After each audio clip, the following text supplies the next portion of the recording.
اللهم صل على سيدنا محمد الفاتح لما ولق الخاتم لما سبق الناصر الحق بالحق والهادي الى صراطك المستقيم وعلى اله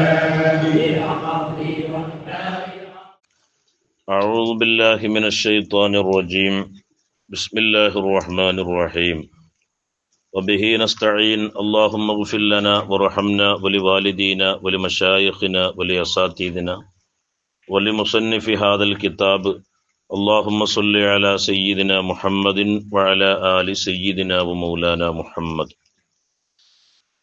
വളരെ പ്രധാനപ്പെട്ട ഒരു ഹിക്മത്താണ് നമ്മൾ ഇന്ന് പറയാൻ പോകുന്നത്.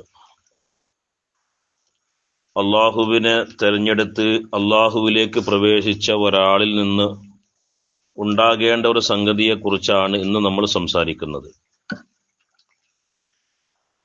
മാ തവഖഫ മത്ലബുൻ അൻത ത്വാലിബുഹു ബിറബ്ബിക വലാ തയസ്സറ മത്ലബുൻ അൻത ത്വാലിബുഹു ബിനഫ്സിക.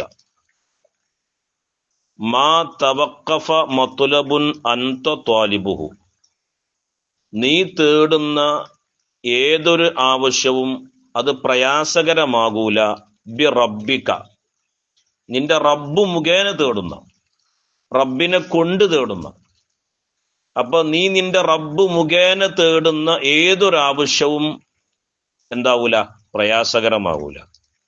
എന്നാൽ വലാ തയസ്സറ മത്ലബുൻ അൻത ത്വാലിബുഹു, നീ തേടുന്ന ഏതൊരാവശ്യവും അത് എളുപ്പവുമാകൂല ബിനഫ്സിക, നിന്റെ സ്വത്വം മുഖേന. എന്താ ഈ പറഞ്ഞതെന്ന് അറിയോ? ഒരല്ലാഹുവിലേക്ക് പ്രവേശിച്ച ഒരാളുടെ മനോനില ഈ രൂപത്തിലായിരിക്കണം. അവന്റെ ഏതൊരു കാര്യവും റബ്ബിനെ കൊണ്ടായിരിക്കണം. ഇതിന് ഇഖ്ലാസിന്റെ സത്ത എന്ന് പറയും. അതായത് അഖസ്സുൽ ഖവാസ് ആകുന്ന ആളുകൾക്ക് ഉണ്ടാകുന്ന മനോഗതിയെ കുറിച്ചാണ് ഇവിടെ സംസാരിക്കുന്നത്. ഇഖ്ലാസിന്റെ സത്ത എന്ന്, അതായത് സിദ്ഖിന്റെ മക്കാമ് എന്ന് പറയുന്ന ഒരു മക്കാമുണ്ട്. നമ്മൾ സിദ്ദീഖീങ്ങളുടെ മക്കാമ് എന്നൊക്കെ കേട്ടിട്ടില്ലേ? ആ മക്കാമിൽ നിൽക്കേണ്ടുന്ന ഒരവസ്ഥയെ കുറിച്ചാണ് ഇവിടെ സംസാരിക്കുന്നത്.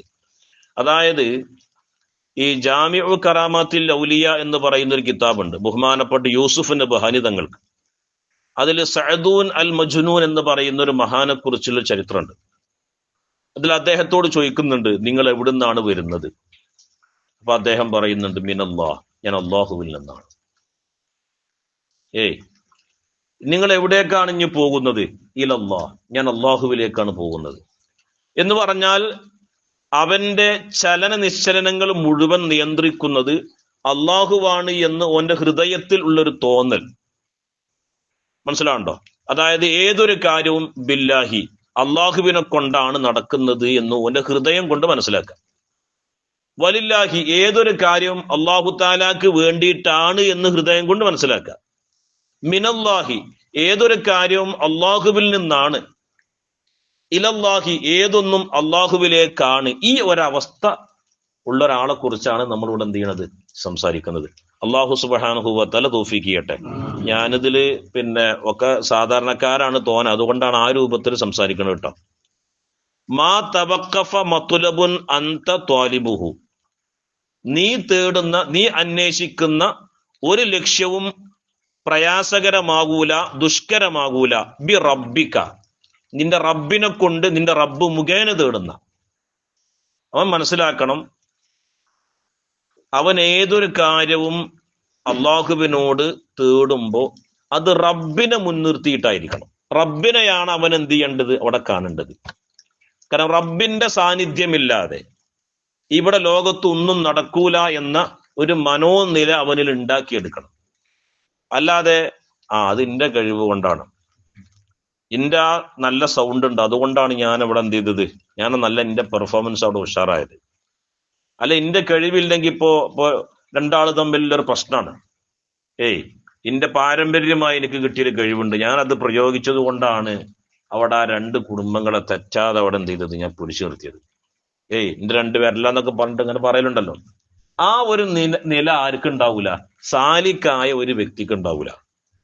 സാലിക്കായ ഒരു വ്യക്തിക്ക് ഉണ്ടാവില്ല. നമ്മുടെ ലക്ഷ്യം എന്താണ്?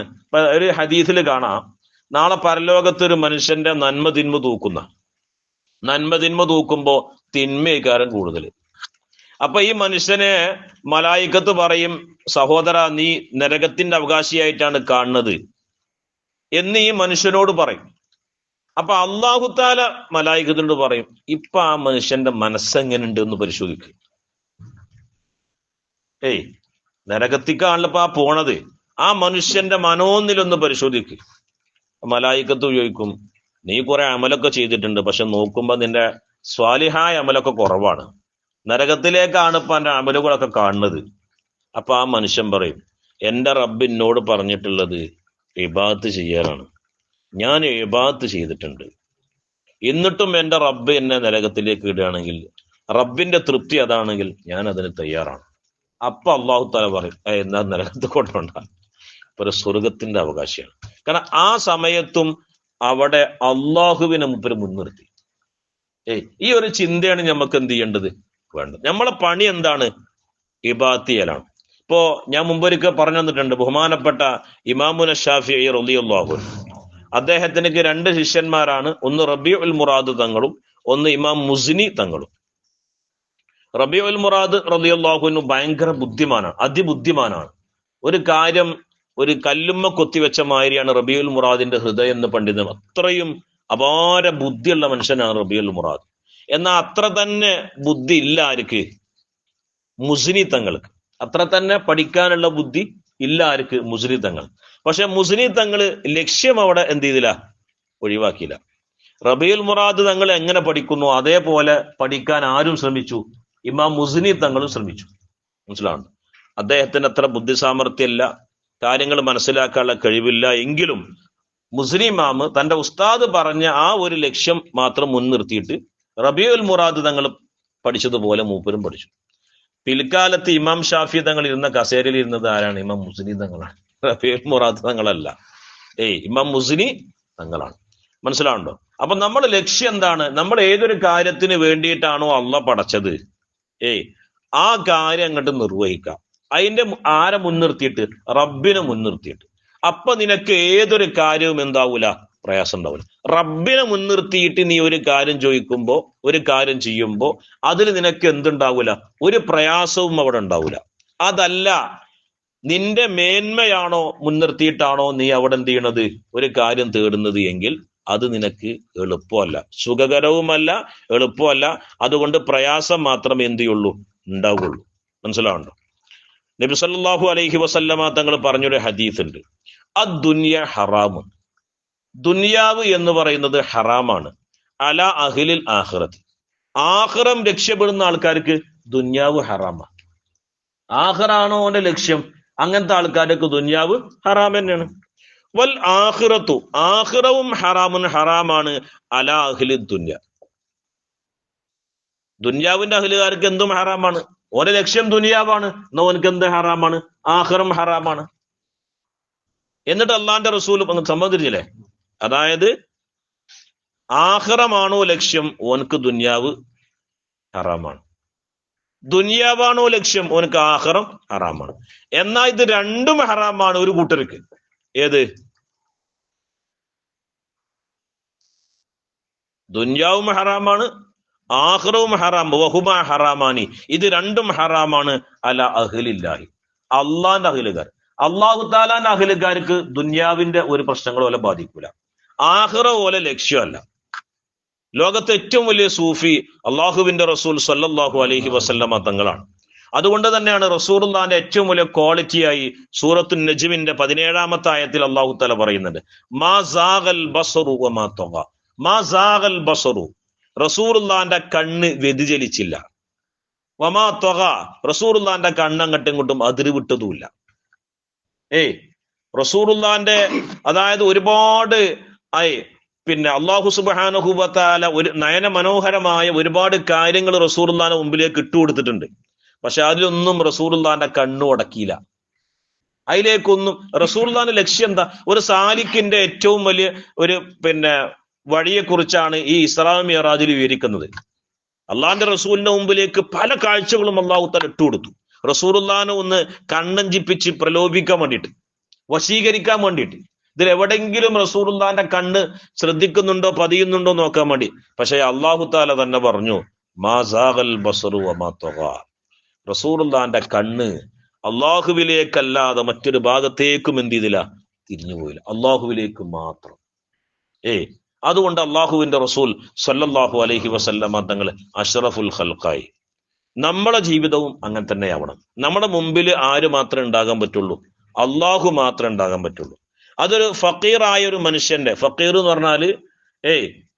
എന്ന് പറഞ്ഞാൽ അവൻ മനസ്സിലാക്കണെന്ത്, എനിക്ക് സ്വന്തമായിട്ട് ഇപ്പൊ ഇന്ന് പ്രത്യേകിച്ച് മനസ്സിലാക്കേണ്ട ഒരു കാര്യം എന്ന് പറഞ്ഞാല്, നമ്മുടെ കേരളത്തിൽ നിന്ന് മാത്രമല്ല ഒരുപാട് ഹക്കായ തുരീഖത്തുകളുണ്ട്. ഈ തുരീഖത്തുകളൊക്കെ ലക്ഷ്യം എന്താണ്? ഇതൊക്കെ തുരീഖത്തുൽ മുഹമ്മദിയയാണ്. ഈ തുരീഖത്തുകളൊക്കെ എന്താണ്? തുരീഖത്തുൽ മുഹമ്മദിയാണ്. പക്ഷെ ഓരോ മഹാന്മാരിലേക്ക് വരുമ്പോ, ബഹുമാനപ്പെട്ട മുഹീദ്ദീൻ ഷെയ്ഖിലേക്ക് വരുമ്പോ അതിനൊക്കെ അബ്ദുൽ ഖാദർ എന്ന മൂപ്പരെ പേര്, അപ്പൊ ഖാദിരിയ എന്ന് വരും. അഹമ്മദുൽ കബീർ റിഫായിലേക്ക് ചേർത്തി വെക്കുമ്പോ റിഫായിയ എന്ന് പേര് വരലുണ്ട്. മനസ്സിലാവുണ്ടോ? ബഹുമാനപ്പെട്ട പിന്നെ ഇമാം സുഹ്റവർദിയിലേക്ക് നോക്കുമ്പോ സുഹ്റവർദി എന്ന് പേര് വരലുണ്ട്. ഇതൊക്കെ ശരിക്ക് എന്താണ്? അള്ളാന്റെ റസൂല്, അലി റളിയല്ലാഹു അൻഹു, ഹസൻ അൽ ബസരി, അല്ലെങ്കിൽ അവിടുന്ന് ഇങ്ങനെ പോകുന്ന ത്വരീഖത്ത്, അതൊക്കെ ഒരു സിൽസിലുണ്ട്. ഒരാള് അടുത്ത ആള് അങ്ങനെ ഓരോ ആളുകളുണ്ട്. മനസ്സിലാവുണ്ടോ? പക്ഷെ എന്നിട്ടും ഏറ്റവും ഉന്നതമായ വഴികളിലാണ് പല മഹാന്മാരുള്ളത്. പല ആളുകളും അത് സ്വീകരിച്ച ആൾക്കാരാണ്, അമല് ചെയ്യുന്ന ആൾക്കാരാണ്. കൊട്ടക്കണക്കിന് എന്ത് ചെയ്യലുണ്ട്, സ്വലാത്തുകളുണ്ട്, ഫാത്തിഹോദലുണ്ട്, മറ്റു പല കാര്യങ്ങളും ചെയ്യുന്നുണ്ട്. പക്ഷെ എന്നിട്ടും അവരുടെ ഹൃദയത്തിനൊരു ഫത്ഹ് ലഭിക്കുന്നില്ല. അതിന്റെ ഒരു കാരണം എന്താണ്? ഈ മുരീദ് വിചാരിച്ചിരിക്കുന്നത് ഇന്ന ഷെയ്ഖ് തെർബിയത്ത് ചെയ്യുന്നുണ്ട് എന്നാണ്. പക്ഷെ ആ തെർബിയത്ത് ചെയ്യാൻ മാത്രമുള്ള ക്വാളിറ്റിയിലേക്ക് എന്ത് ചെയ്യണില്ല, ഈ മുരീദന്മാർ എത്തണില്ല. എന്റെ മുരീദുകൾ നല്ലവരല്ലെങ്കിൽ എന്നുമേ നല്ലവൻ ഞാനെന്ന് ചൊന്നോവർന്ന് റസൂലുള്ളാഹി പറഞ്ഞതാണ്. എന്റെ മുരീദുകൾ നല്ലവരല്ലെങ്കിൽ എന്നുമേ നല്ലവൻ ഞാനെന്ന് ചൊന്നോവർ. നമ്മളെ വാക്ക് നന്നായ പോലെ മനസ്സും കൂടി നന്നാവണം. ഇപ്പോ ഒരു ഷെയ്ഖിനെ ബയ്യത്ത് ചെയ്ത ആള് വിചാരിക്കാണ് എന്റെ ഷെയ്ഖാണ് ഇപ്പൊ ഏറ്റവും വലിയ മക്കാമിലുള്ളത്, ലോകത്തുള്ള എല്ലാ ഷെയ്ഖന്മാരും അതിന്റെ തഹത്തിലുള്ളൂ, ഞാൻ ഇപ്പൊ വലിയ ഷെയ്ഖിന്റെ മുരീദാണ്, ഞങ്ങളത്ര ഫത്ഹൊന്നും ഇതിൽ കിട്ടണില്ല, ഞങ്ങളത്ര ഇൽമൊന്നും അതിലില്ല. ഈ ഒരു ചിന്ത ഉണ്ടെങ്കിൽ എന്തിനാ പിന്നെ ത്വരീഖത്ത്? നയിക്കാറാനുള്ള ത്വരീഖത്തൊന്നും ഇല്ലാതെ ഒന്ന് ജീവിക്കലാണ്. ആ ഫർളുകാരോ സുന്നത്തുകാരോ ആ വാരിദായ ഔറാദുകളുണ്ടല്ലോ, അത് ചൊല്ലി ജീവിക്കൽ ഇതിനേക്കായി നല്ലത്. ഇത് ത്വരീഖത്തുകൾ സ്വീകരിച്ചിട്ട് അപ്പോഴും മനസ്സിൽ പിന്നെ കുശുമ്പും കുനുട്ടും പോരും എന്തെങ്കിലും ഒന്ന് വാട്സപ്പിലോ അല്ലെങ്കിൽ ഫേസ്ബുക്കിലൊക്കെ കണ്ട അതിന്റെ അടിയിൽ കമന്റ് ഇടുക. അതിന്റെ അടിയിൽ വലിയ കമന്റുകൾ, എന്റെ ഷെയ്ഖാണ് ഏറ്റവും വലിയ കുത്തുബ്, മറ്റു ഷെയ്ഖന്മാരൊന്നും വലിയ കുത്തുബീങ്ങളല്ല. മുൻകാല ഇമാമിങ്ങളെ ചരിത്രം ഉണ്ടല്ലോ, അത് പരിശോധിച്ചു നോക്കിയാലേ സൂഫി എന്ന് പറഞ്ഞാല് അവന്റെ ഹൃദയം തെളിഞ്ഞവനാണ് സൂഫി. അതുകൊണ്ട് ഒരു വിമർശന മനസ്സ് അവന്റെ മുമ്പിൽ ഉണ്ടാവില്ല. അള്ളാന്റെ റസൂല് സ്വല്ലല്ലാഹു അലൈഹി വസല്ലമ തങ്ങളുടെ മുമ്പിൽ 300-ൽ പരം മുനാഫിക്കീങ്ങൾ ഉണ്ടായിരുന്നു എന്ന് കിതാബുൽ കാണാൻ കഴിയും. അള്ളാന്റെ റസൂലിന്റെ ഓല ചീത്ത പറഞ്ഞിട്ട്, അള്ളാന്റെ റസൂലിനെ അറിയാം അവരെന്നെ ചീത്ത പറയുന്ന ആൾക്കാരാണ്, എന്നെ കുറ്റം പറയുന്ന ആൾക്കാരാണ്, ഓല ലക്ഷ്യം ദീനല്ല, ഇത് പൊളിക്കലാണ് എന്നൊക്കെ അള്ളാന്റെ റസൂലിനെ അറിയാം. പക്ഷെ അവരോട് പോലും അള്ളാന്റെ റസൂൽ എന്ത് ചെയ്തില്ല, ഒരു മോശമായ രൂപത്തിൽ പെരുമാറിയേ, ഒരു മോശമായ രൂപത്തിൽ അവരോട് ഇടപെടുക ചെയ്തിട്ടില്ല. ഞാനിവിടെ എല്ലാ വെള്ളിയാഴ്ചകളിലും പ്രസംഗിക്കുമ്പോൾ ലാസ്റ്റ് പറയുന്നൊരു വാക്കുണ്ട്, എന്ത്? അള്ള പടച്ച ഒരു മനുഷ്യനോട് അകാരണമായി ദേഷ്യമോ വെറുപ്പോ പകയോ പാടില്ല. അത് ഉള്ളിൽ വെച്ച് നമ്മൾ എന്ത് ചെയ്താലും, നിസ്കാരാണെങ്കിലും നോമ്പാണെങ്കിലും ഏത് കർമ്മങ്ങളാണെങ്കിലും അതൊന്നും അള്ളാഹു തആലക്ക് ആവശ്യമല്ല. മനസ്സ് എന്ന് പറയുന്ന സാധനം പൂർണ്ണമായി ക്ലിയർ ആയിരിക്കണം. അതിനെന്തിന്റെ ആവശ്യമല്ല, ഈ ചിന്തക്കൊരു മുറബ്ബിയുടെ ആവശ്യമൊന്നുമില്ല. മുറബ്ബിയുടെ ആവശ്യം എന്ന് പറഞ്ഞാൽ ഹൃദയത്തിൽ ഒട്ടി നിൽക്കുന്ന ചില രോഗങ്ങളുണ്ട്, അമ്മാറത്ത് ലൗവാമത്ത് പോലത്തെ ചില രോഗങ്ങൾ, മനസ്സിലാവുണ്ടോ? അതുപോലെ കിബിർ ഹസദ് പോലത്തെ അത് നീങ്ങണമെങ്കിൽ എന്ത് വേണം? ഒരു മുറബ്ബിയുടെ എന്ത് വേണം? തഹത്തിൽ തന്നെ ആയിരിക്കണം എന്നാണ് ഇമാം ഗസാലി തങ്ങളെ പോലെയുള്ള മഹാന്മാരാകുന്ന ആളുകളൊക്കെ തന്നെ പറയുന്നത്. അപ്പൊ പ്രത്യേകിച്ച് ശ്രദ്ധിക്കേണ്ട ആൾക്കാർ എന്ന് പറഞ്ഞാൽ, നമ്മൾ ചിലപ്പോൾ കുറെ നിസ്കരിക്കുന്ന ആൾക്കാരേക്കാരം, ചിലപ്പോൾ കുറെ ദിക്റില്ലുന്ന ആൾക്കാരേക്കാരം, ചിലപ്പോൾ ഉറക്കിൽ നമ്മൾ പല അനുഭവങ്ങളും കാണും. നമ്മളെ ഷെയ്ഖ് വലിയ മഹാനായിട്ട് നമുക്ക് അല്ലാഹു തആല കാണിച്ചു തരും. അതൊക്കെ ചില ത്വരീഖത്തിന്റെ ചില നിബന്ധനകളും ആ റൂട്ടിൽ തന്നെ മുരീദ് പോകണമെന്ന് പിന്നെ അറിയിച്ചു തരുന്ന ചില സന്ദേശങ്ങളുമാണ് എന്ന് വിചാരിച്ചിട്ട് മറ്റു വഴികൾ ശരിയില്ല, മറ്റുള്ള ആൾക്കാർക്കൊന്നും ഇത്രമാത്രം എന്തില്ല, ഉന്നതിയിലേക്ക് എത്താൻ കഴിയില്ല എന്ന് വിശ്വസിക്കുക എന്നുള്ളത് പറ്റ പോയത്തരാണ്. കാരണം മഹാന്മാരെ ചരിത്രങ്ങൾ മുഴുവൻ പരിശോധിച്ചു നോക്കിയാൽ അങ്ങനെ കാണാൻ കഴിയുള്ളൂ. ബഹുമാനപ്പെട്ട മുഹീദ്ദീൻ ഷെയ്ഖിന്റെ അതേ കാലക്കാരൻ തന്നെയാണ് ആര്, റിഫായി ഷെയ്ഖും. ഏകദേശം അടുത്തടുത്ത് തന്നെയാണ് അല്ലെ, അമ്മമനും മരുമകനുമാണ്. അതേ കാലഘട്ടക്കാരനാണ് ആര്, ബഹുമാനപ്പെട്ട അജ്മീർ ഖാജ റളിയല്ലാഹു അൻഹു. അവര് തമ്മിൽ വല്ല പ്രശ്നങ്ങൾ ഉണ്ടായിട്ട് നിങ്ങൾ കേട്ടിട്ടുണ്ടോ? അവര് തമ്മിൽ വല്ല വിഷയങ്ങളും പ്രയാസങ്ങളും ഉണ്ടായിട്ട് നിങ്ങൾ കേട്ടിട്ടുണ്ടോ? ഇല്ല. അപ്പൊ നമ്മൾ ഈ ഹക്കായ വഴിയിലേക്ക് എത്താതിരിക്കാനും ഈ ഫത്ഹ് ലഭിക്കാതിരിക്കാനും കാരണം ഇങ്ങനെയുള്ളതായ ദുശ്ചിന്തകളാണ്. അത് ഒരു മനുഷ്യന്റെ മനസ്സിന്ന് മാറ്റണം. പ്രത്യേകിച്ച് ത്വരീഖത്തിന്റെ അഹ്ലുകാരെ മനസ്സുന്നത് മാറ്റിയവാണ്. എന്നാൽ തന്നെ ഒരാൾ നന്നാവുള്ളൂ. അല്ലാതെ നമ്മൾ ഒരുപാട് പറപറേനെ ചെയ്തിട്ടൊന്നും ഒരു കാര്യമില്ല. അള്ളാഹു താലക്ക് അതിന്റെ ആവശ്യമില്ല. അള്ളയാണ് ഈ ലോകം നിയന്ത്രിക്കുന്നത് മനസ്സിലാക്കിയാൽ പിന്നെ അവനക്ക് ആ ചിന്ത വരൂല. അള്ളാഹു സുബ്ഹാനഹു വ തആല തൗഫീഖ് ചെയ്യട്ടെ. അപ്പൊ ഒന്നും കൂടി ഞാൻ പറയാണ്, മാ തവഖഫ മത്ലബുൻ അൻത ത്വാലിബുഹു. നീ അന്വേഷിച്ചുകൊണ്ടിരിക്കുന്ന ലക്ഷ്യം ഉണ്ടല്ലോ, നീ തേടുന്ന ലക്ഷ്യം, ആ ലക്ഷ്യം പ്രയാസകരമാകൂല, ദുഷ്കരമാകൂല ബിറബ്ബിക. നിന്റെ റബ്ബ് മുഖേന നീ തേടുന്ന, നിന്റെ റബ്ബിനെ മുൻനിർത്തിയിട്ടാണോ നീ തേടുന്നത്, അതൊരിക്കലും നിനക്ക് എന്താവൂല, ദുഷ്കരമായി ഭവിക്കൂല. എന്നാൽ വലാ തയസ്സറ മത്ലബുൻ അൻത ത്വാലിബുഹു. നീ തേടുന്ന ഏതൊരാവശ്യവും അതൊന്നും എളുപ്പമാകൂല, സുഖകരമാകൂല ബിനഫ്സിക. നിന്റെ നഫ്സ് മുഖേന തേടുന്ന ഏതൊരു കാര്യവും. അപ്പോ അള്ളാഹുവിനെ മുൻനിർത്തിയാണ് നമ്മൾ ഏതൊരു കാര്യവും ചെയ്യേണ്ടത്. ഇവിടെയുള്ള ഏതൊരു ചെടിയും മുളപ്പിക്കുന്നത് റബ്ബാണ്. അതിനൊക്കെ അള്ളാഹു താലാക്ക് ഓരോ ലക്ഷ്യങ്ങളുണ്ട്. ലക്ഷ്യങ്ങളില്ലാതെ ലോകത്ത് അള്ളാഹു താല ഒന്നും പടച്ചിട്ടില്ല. മുഹമ്മദ് വൈസാകുന്ന എന്നെ പടക്കുന്നതിലും ഒരു ലക്ഷ്യമുണ്ട്, നിങ്ങളെ പടക്കുന്നതിലും ഒരു ലക്ഷ്യമുണ്ട്. അതുകൊണ്ട് ആ രൂപത്തിൽ ചിന്തിച്ചാൽ ലാ തഹ്ഖിറന്ന അഹദൻ, ഒരാളെയും നമ്മൾ എന്ത് ചെയ്യൂല, നിസ്സാരപ്പെടുത്തൂല. എല്ലാം അള്ളാഹു താലാക്ക് വേണ്ടി പടച്ചതാണ് എന്ന ചിന്ത നമ്മളെ മനസ്സിൽ വരും. അള്ളാഹു സുബ്ഹാനഹു വ തആല ആ രൂപത്തിൽ ചിന്തിക്കാനും പ്രവർത്തിക്കാനും ഒക്കെ നമുക്ക് തൗഫീഖ് ചെയ്യട്ടെ. റബ്ബനാ തഖബ്ബൽ മിന്നാ ഇന്നക അൻതസ് സമീഉൽ അലീം വതുബ് അലൈനാ ഇന്നക അൻതത് തവ്വാബുർ റഹീം. അസ്സലാമു അലൈക്കും വറഹ്മത്തുള്ളാഹി വബറകാതുഹു.